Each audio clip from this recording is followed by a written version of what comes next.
Assalamualaikum warahmatullahi wabarakatuh. Jumpa lagi di Aditya Nadi Channel.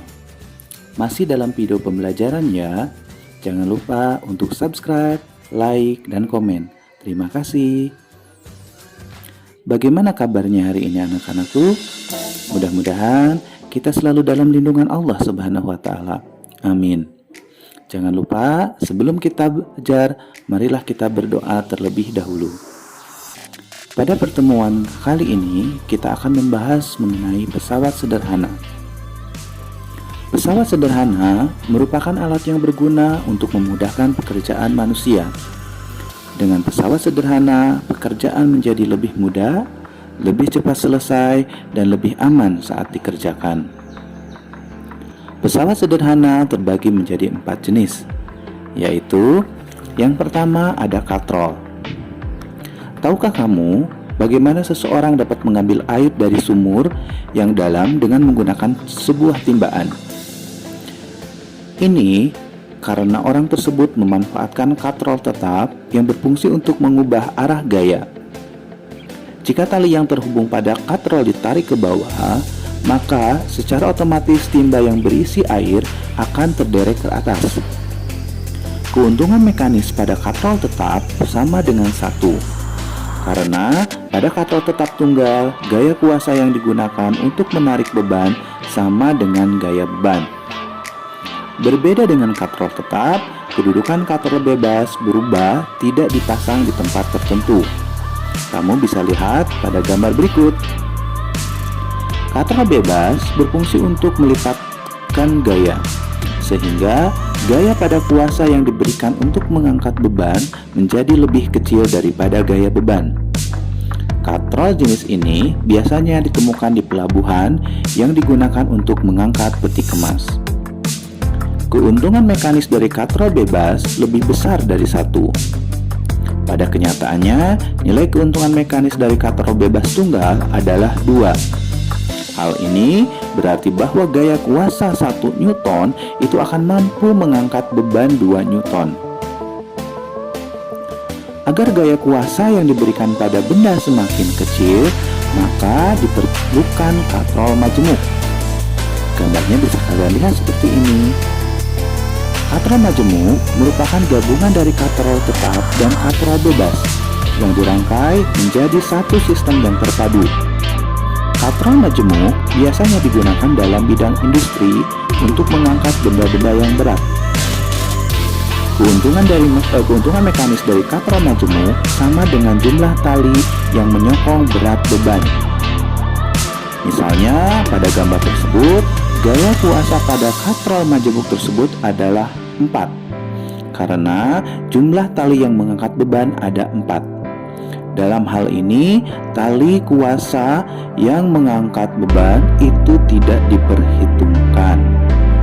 Sehingga dapat kita simpulkan bahwa keuntungan mekanis adalah bilangan yang menunjukkan berapa kali pesawat sederhana tersebut menggandakan gaya. Besarnya keuntungan mekanis pada katrol dihitung dengan cara membagi gaya beban dengan gaya kuasa, atau dirumuskan Kn sama dengan Fv per Fk. Tetapi tidak semua pesawat sederhana dapat menggunakan gaya ya. Contohnya adalah katrol tetap tunggal. Katrol ini hanya berfungsi untuk mengubah arah gaya saja. Oleh karena itu, seperti tadi yang sudah disampaikan, bahwa pada katrol tetap tunggal hanya memiliki keuntungan mekanis sebesar 1. Hal ini disebabkan karena besarnya gaya kuasa sama dengan gaya beban. Pesawat sederhana yang kedua adalah roda berporos. Kamu tentunya sudah tidak asing lagi dengan yang namanya sepeda.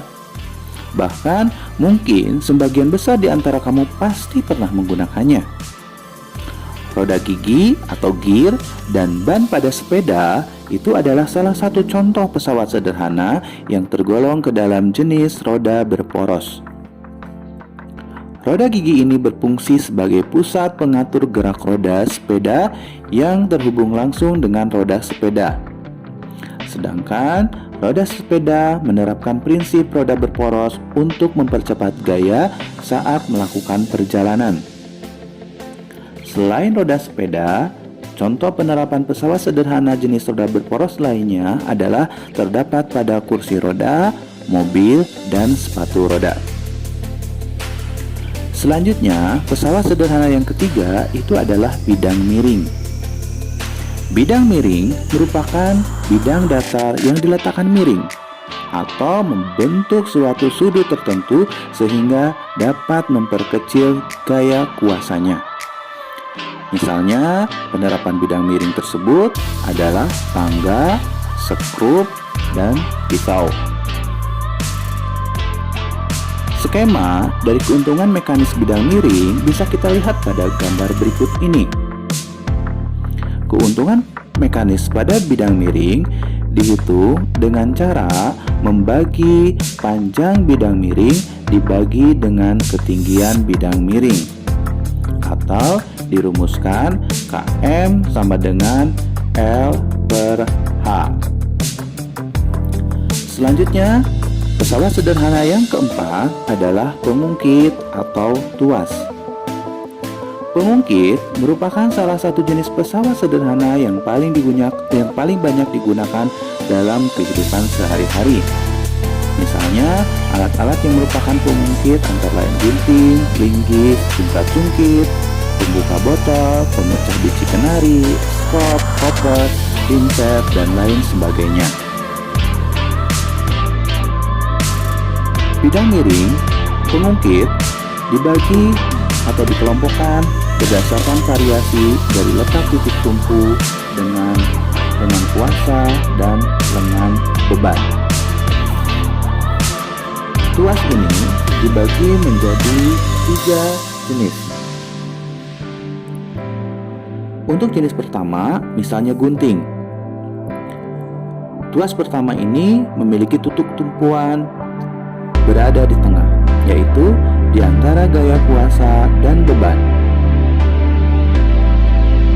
Kemudian, untuk tuas jenis kedua, misalnya pada pembuka tutup botol, di mana gaya beban berada di antara titik kuasa dan titik tumpu.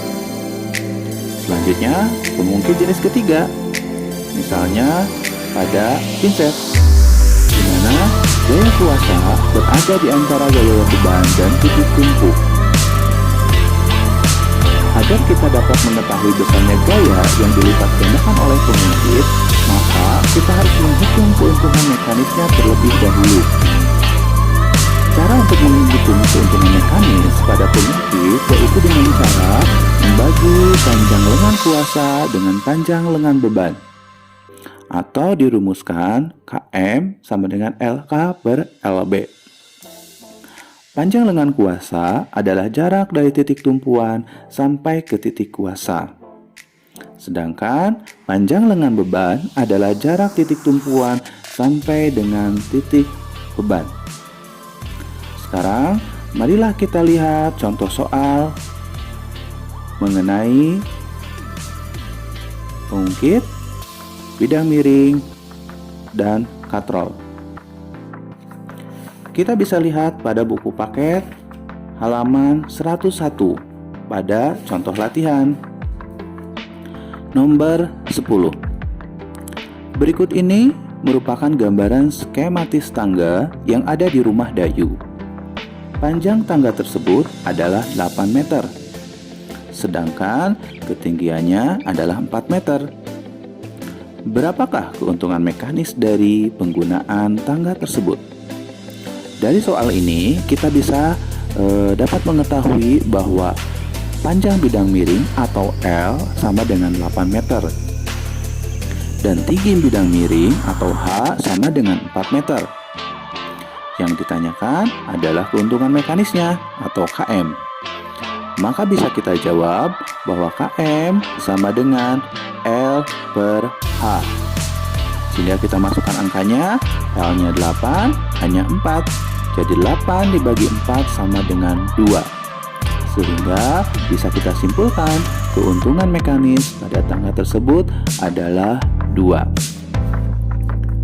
Selanjutnya kalian lihat contoh soal katrol pada halaman 103 nomor 4. Perhatikan gambar katrol tersebut. Berapakah besar beban yang ditarik oleh katrol majemuk di atas? Dari gambar kita bisa melihat bahwa keuntungan mekanis dari katrol majemuk adalah banyaknya tali yang mengangkat beban. Ya, di sana bisa kita hitung bahwa talinya adalah sebanyak 4, sehingga bisa disimpulkan keuntungan mekanis sama dengan 4. Selain itu, diketahui di sana gaya kuasanya adalah sebesar 8 Newton. Yang ditanyakannya adalah berat beban atau FB. Maka kita jawab bahwa Km sama dengan FB per FK. Karena yang ditanyakan adalah FB, maka FB sama dengan Km dikali FK. Kita masukkan angkanya, Km 4, FK 8, sehingga 4 dikali 8 sama dengan 32 Newton. Ya, contoh soal berikutnya adalah mengenai tuas. Perhatikan gambar berikut ini.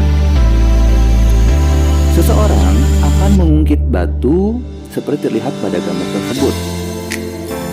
Berapakah besarnya kuasa yang diperlukan untuk anak tersebut dapat mengungkit batu? Dengan melihat gambar, maka kita bisa mengetahui yang pertama adalah bebannya, yaitu sebesar 360 Newton.